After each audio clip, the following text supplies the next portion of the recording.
Good morning, students.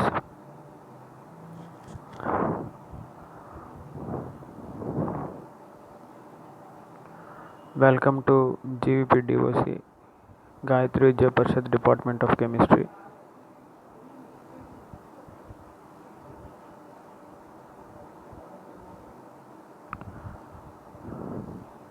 And also, welcome to Chemistry Paper 6 online classes.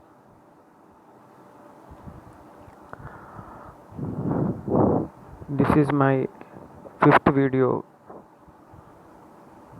on bioinorganic chemistry. The main topic is bioinorganic chemistry, and the subtopic is significance of zinc and magnesium.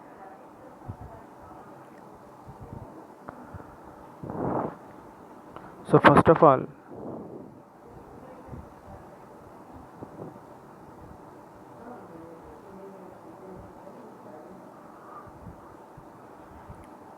let us start with the significance of magnesium. The rich sources of magnesium are listed here: almonds, cereals, beans, green vegetables, potatoes, and cheese. Cereals. Cereals means small grains called cereals. On the next screen, I will show you what are cereals.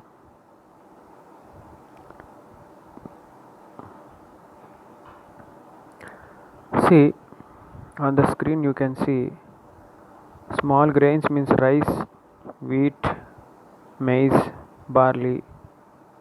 All these are comes under cereals. So all these contains magnesium. Now the significance of magnesium means the role of magnesium in human body.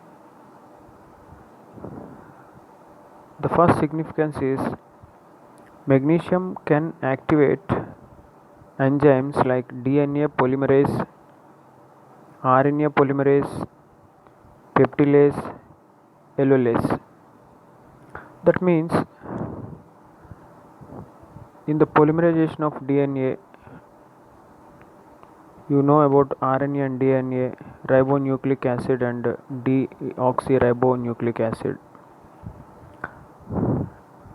In our body, DNA and RNA will polymerize, means polymerization will take place, means a number of n molecules will add with one another.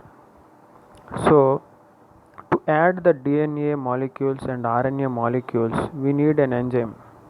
That enzymes are called DNA polymerase enzyme and RNA polymerase enzyme. Without these enzymes, DNA RNA cannot polymerize. So, and these enzymes can be activated by magnesium. If there is no magnesium, these enzymes will become deactivated, and there is no polymerization of DNA and RNA.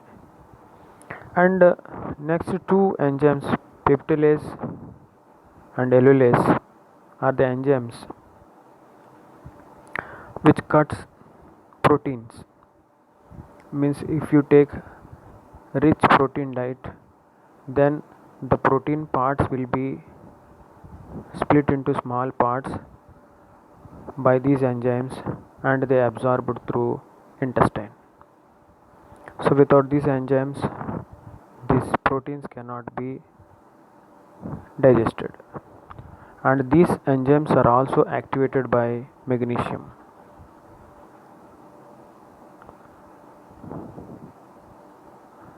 Now the second one, magnesium induces some same neuromuscular irritability. Same means here generally that neuromuscular irritability will induce it by calcium. So instead of calcium,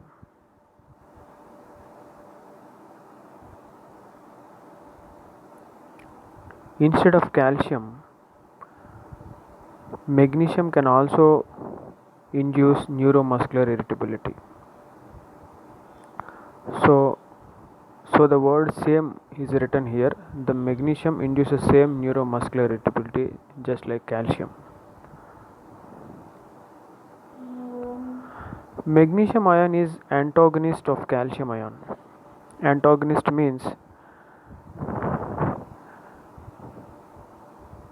it is whatever the calcium ion will do, the anti metabolism can be done by magnesium ion. Means this point is somewhat controversial with second point. Actually, second point says that magnesium induces same type of calcium on neuromuscular irritability, but in other functions magnesium ion will antagonist to the calcium ion, means it is against to the calcium ion, quite it acts as quite opposite to the calcium ion. Only it correlates in neuromuscular irritability. This is about the significance of magnesium.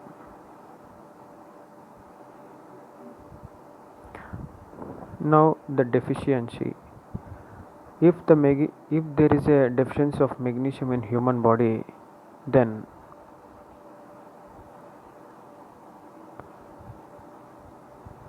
the conditions. Deficiency of magnesium causes diarrhea, vomiting, tremors, and tetany.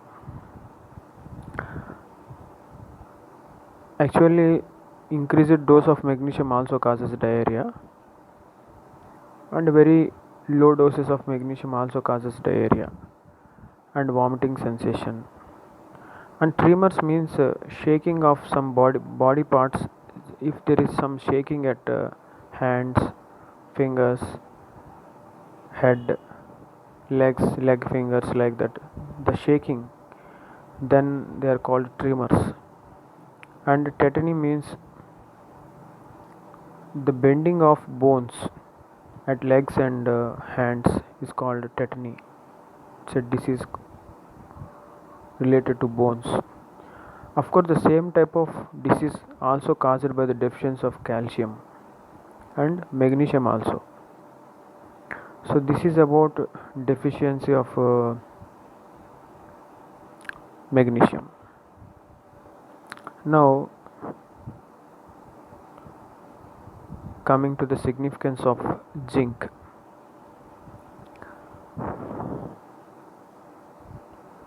Sources: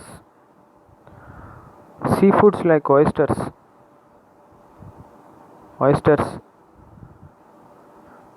liver, wheat germ, yeast, milk. Generally, that milk contains 2 milligrams of zinc per liter. 2 milligrams per liter. So, if you regularly take a glass of milk, then there will be no deficiency of zinc in your body. So, that zinc is also present in seafoods as well as means in both non-vegetarian and vegetarian diet. In vegetarian, wheat germ and yeast, but actually it is very less dose in vegetables and leafy plants.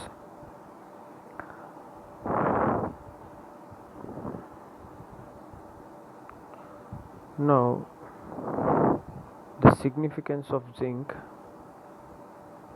First point, zinc can activate certain enzymes like uricase, liver alcohol dehydrogenase.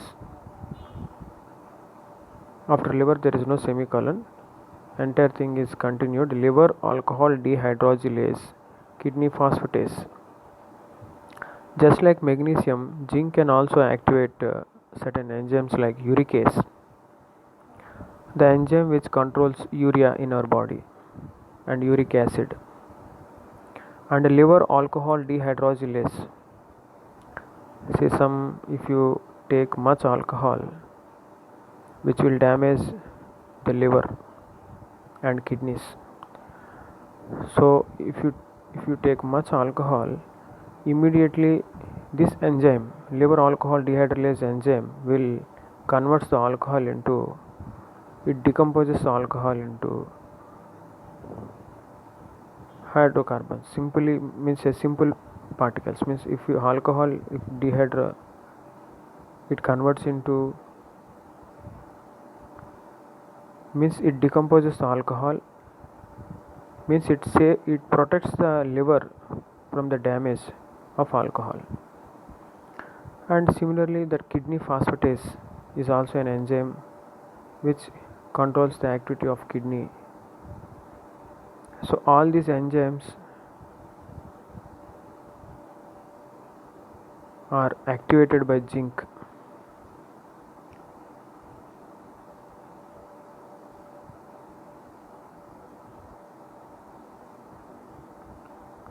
Second one, insulin is made up of zinc in pancreas.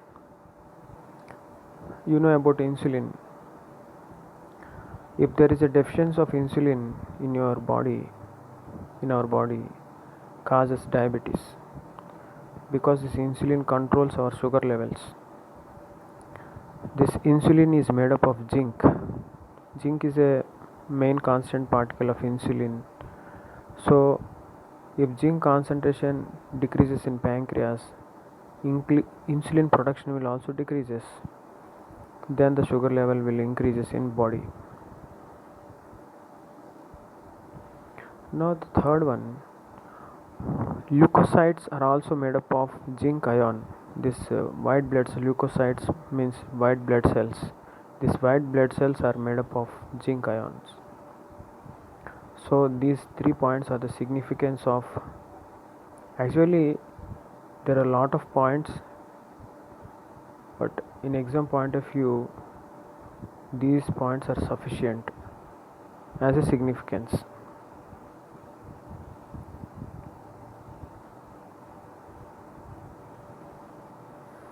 So in deficiency of zinc, the first point, deficiency of zinc causes inactivity of liver and kidney. Just now we discussed about two enzymes,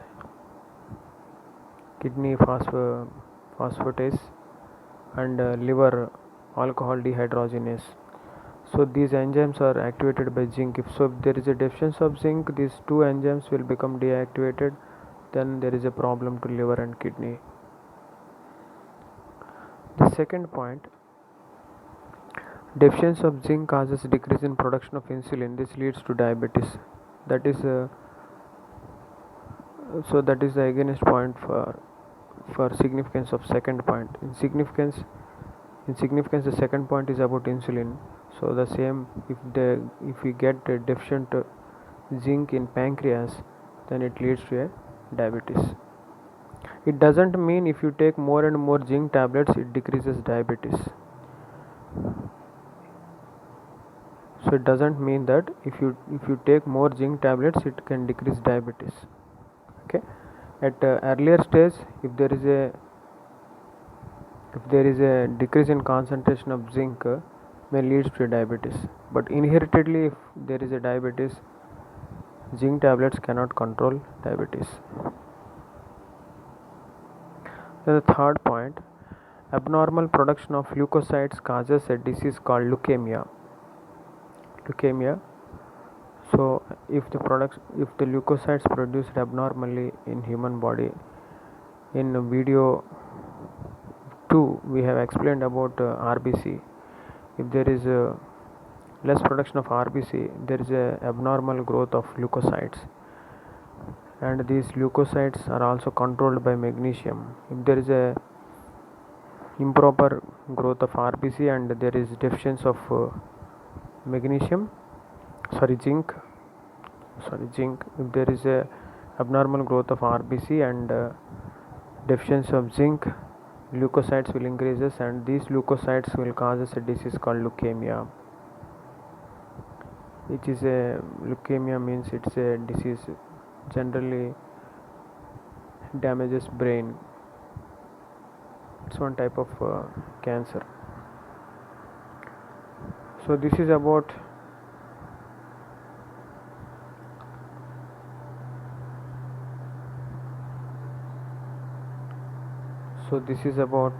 zinc and magnesium. We'll meet in the next class, the next video, with the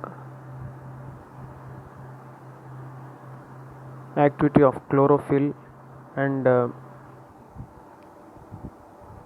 importance of magnesium in chlorophyll. Thank you.